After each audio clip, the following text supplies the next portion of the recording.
और next topic है सेलेन की सर्किट।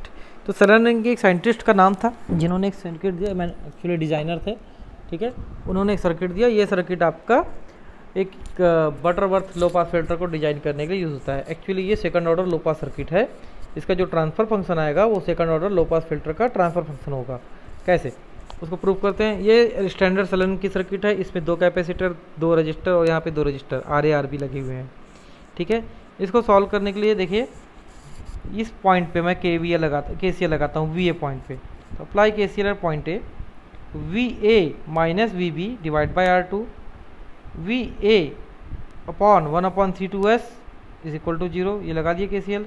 यहाँ से वी बी की वैल्यू निकालिए in terms of V A, इसको सॉल्व करके, ठीक है। अब इस पॉइंट पे केसीएल लगाते हैं तो V B minus V two, V B minus V two upon C1S 1/C1S, ठीक है। तो ये आ गया V B minus V two 1/C1S, V B minus V one upon R1 plus V B minus V A upon R2 is equal to 0। ये आ गया, ठीक है। अब यहाँ से मैं इसको सॉल्व करता हूँ, पूरा वी बी को एक साथ रखता हूँ, जितना जितना वी बी का टर्म्स है V1 वाले को एक तरफ रखता हूँ, V वाले को एक तरफ रखता हूँ, तो ये टर्म साथ आ जाता है। तो VB की वैल्यू अगेन मिल जाती है। तो इस इक्वेशन से देखो यहाँ पे VB की वैल्यू इतनी है, इस इक्वेशन से देखो VB की वैल्यू इतनी है। तो जहाँ जहाँ VB लिखा है वहाँ वहाँ हम लोग ये वैल्यू रख देते हैं, ठीक है। अब दूसरा देखते हैं, इस पर्टिकुलर सर्किट को देखो, ये सर्किट को, इस सर्किट में जो इनपुट है वो VA है और ये एक इनपुट किस में अप्लाई किया हूँ मैं, नॉन इन्वर्टिंग टर्मिनल पे। तो ये एक नॉन इन्वर्टिंग एम्पलीफायर हुआ और इसमें जो फीडबैक है कहाँ पे अप्लाई हुआ है, ये RB और RA के थ्रू आपके इसमें, ठीक है। तो इस टाइप का जो सर्किट होता है, ऐसा जो सर्किट होता है, ये ऐसा जो सर्किट होता है, इस टाइप का आप सर्किट देखे होंगे। ये जो सर्किट होता है माइनस RA ग्राउंड RB और यहाँ पे यहाँ पे मैं अप्लाई करता हूँ इनपुट VA प्लस, इसका जो रहता है ये होता है नॉन इन्वर्टिंग टर्मिनल।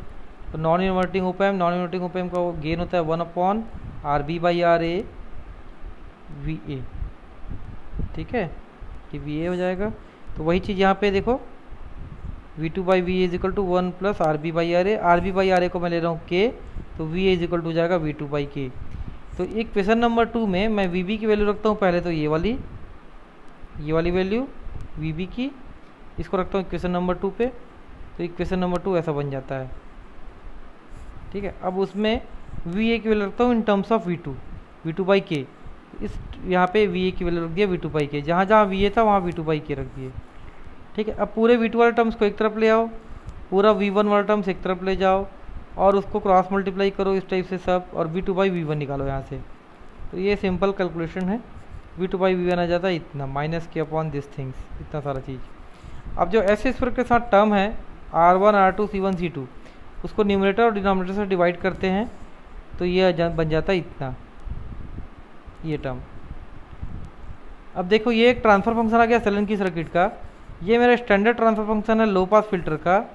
इसको मैच करते हैं तो दोनों सेम आता है, ठीक है। मतलब ये हम प्रूफ हो जाता है कि सेलेन की सर्किट लो पास फिल्टर का जैसे काम करता है, ठीक है।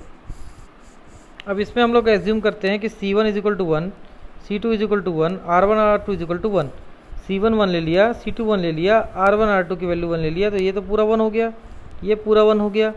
तो हमारा जो ट्रांसफर फंक्शन है वो बन जाता है ऐसा, K/S² प्लस 3 - S प्लस 1, ठीक है।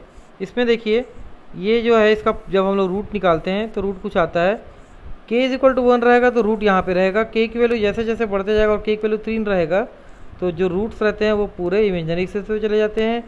K is equal to greater than 3, K greater than 3 के लिए सिस्टम जो रहेगा अनस्टेबल हो जाएगा। मतलब जो मेरा सेलेन की सर्किट है, वो केवल 1 से लेके 3 तक क्या गेन फैक्टर के लिए ही वैलिड है, उससे ज़्यादा गेन के लिए वो काम नहीं करेगा। तो गेन 1 से लेके 3 तक के लिए ही है, उससे ज़्यादा गेन नहीं दे सकता सेलेन की सर्किट, 3 से आगे का गेन नहीं दे पाएगा, इसका ये मतलब है, ठीक है। So quality factor Q is equal to हो जाएगा 1/3 - K, तो ये तो ठीक है, चलो ये हो गया। अब देखिए k की 1 से 3 के बीच में बहुत सारी वैल्यू हो सकती है, या तो 1 हो सकती है, या तो 2 हो सकती है, या तो 3 तो नहीं हो सकती, 1 हो सकती है, 2 हो सकती है, या कुछ और वैल्यू हो सकती है। तो उसके हिसाब से हमारे 3 टाइप के डिज़ाइन होते हैं सेलन की सर्किट में, k की वैल्यू के ऊपर डिपेंड करते हैं। जो डिज़ाइन नंबर 1 ये बोलता है R1 की वैल्यू 1 ले लेते हैं, R2 की वैल्यू 1 ले लेते हैं, C1 C2 1 ले लेते हैं, और इसमें k जो रहेगा जनरलाइज रहेगा, मतलब 1 से 3 के बीच में इसकी कोई वैल्यू रख सकते हैं, कोई भी वैल्यू अपने मनपसंद की, ठीक है। तो इसको हम लोग स्टैंडर्ड ये बन जाता है हमारा ट्रांसफर फंक्शन ऐसा, ये सब वैल्यू को रखने से इसको हम लोग स्टैंडर्ड ट्रांसफर फंक्शन से कंपेयर करते हैं, तो omega naught by Q is equal to 3 minus के आ जाता है, और ओमेगा नॉट इजिकल टू 1 हो जाता है। तो ठीक है, k की वैल्यू क्या आ जाती है यहाँ से, q इजिकल टू क्या हो जाएगा यहाँ पे 1/3 माइनस के, ओमेगा नॉट की वैल्यू 1 रखेंगे तो q इजिकल टू हो जाएगा 1/3 माइनस के, और k को हम लोग जानते हैं क्या होता है 1 plus R B by R A, 1 plus R B by R A, तो वो k इजिकल टू हो जाएगा 3 माइनस 1 बाई क्यू। इस फार्मूले से इसको सॉल्व करेंगे तो k इजिकल टू हो जाएगा 3 माइनस 1 बाई क्यू। अगर आर ए की वैल्यू 1 है, आर ए की वैल्यू 1 है, तो आर बी की वैल्यू हो जाएगी 2 माइनस 1 बाई क्यू। यहाँ पे रख के देखो q minus 2 minus 1 by Q. यहाँ पे देखो जहाँ पे आर बी था वहाँ आर बी लगा दो, बाकी सबकी वैल्यू तो 1 1 आ गई, आर ए की वैल्यू भी 1 आ गई, आर बी की वैल्यू आ गई 2 माइनस 1 बाई क्यू। ठीक है, तो ये पहला डिजाइन हुआ। Design number 2, k is equal to 1 अगर है तो डिजाइन नंबर 2 यूज़ करेंगे, याद रखना, और मोस्ट प्रॉब्ली ये डिजाइन यूज़ करते हैं mostly. k is equal to 1, R1 R2 is equal to 1 और omega naught is equal to 1, तो ट्रांसफर फंक्शन बन जाएगा ऐसा। ठीक है, यहाँ से कंपेयर करेंगे तो स्टैंडर्ड ट्रांसफर फंक्शन से, तो omega naught is equal square is equal to हो जाएगा 1/C1 C2, और इसकी वैल्यू है इस केस में 1, ओमेगा नॉट को मैंने 1 लिया है। दूसरा हो जाएगा, इसको कंपेयर करेंगे तो omega naught by Q is equal to 2/C1, omega naught by Q is equal to 2/C1। ठीक है, तो इन दोनों को हम लोग रखेंगे वैल्यू को, ओमेगा नॉट की वैल्यू 1 रखेंगे तो C1 की वैल्यू आ जाती है 2Q, C2 की वैल्यू आ जाती है 1/2Q, और we know that 1 plus R B by R A, तो यहाँ पे हमने 1 plus R B by R A actually क्या है, ये k की वैल्यू है, और k को इस केस में मैंने क्या लिया है 1। k जब 1 है तो are B by R A की वैल्यू कितनी हो जाएगी 0, तो इधर आर बी 0 होगा या आर ए इन्फिनाइट हो जाएगा, तो हम लोग आर बी को 0 कर देते हैं शॉर्ट सर्किट और आर ए को ओपन सर्किट, तो सर्किट बन जाएगा ऐसा। C की वैल्यू देखो, C1 की वैल्यू इतनी है, C2 की वैल्यू इतनी है, बाकी की वैल्यू 1 1 1 है। तो ये सेकंड नंबर का डिज़ाइन जो सबसे ज़्यादा यूज़ होता है। थर्ड नंबर का डिज़ाइन, अगर k की वैल्यू 2 है तो आर ए और आर बी की वैल्यू 1 ले लेते हैं, ठीक है, तभी तो k की वैल्यू 2 आएगी, आर ए की वैल्यू 1, आर बी की वैल्यू 1, तो k क्या है 1 plus R B by R A, तभी k की वैल्यू 2 आएगी। आर ए 1 ले लेता हूँ, आर बी 1 ले लेता हूँ, और C1 की वैल्यू क्या रख रहा हूँ मैं 1 रख रहा हूँ, दिख रहा है यहाँ पे, ये 3 एजम्पशन करते हैं, और k की वैल्यू मेरे को 2 दिया हुआ है। Then R1 C1 is equal to R2 C2, एक और condition, R1 C1 is equal to R2 C2, R A is equal to R B is equal to 1, C1 is equal to 1, ये कुछ conditions हैं। इस condition के साथ हम लोग ट्रांसफर फंक्शन में ये सब वैल्यू पुट करते हैं, तो वो वैल्यू आती है इतनी।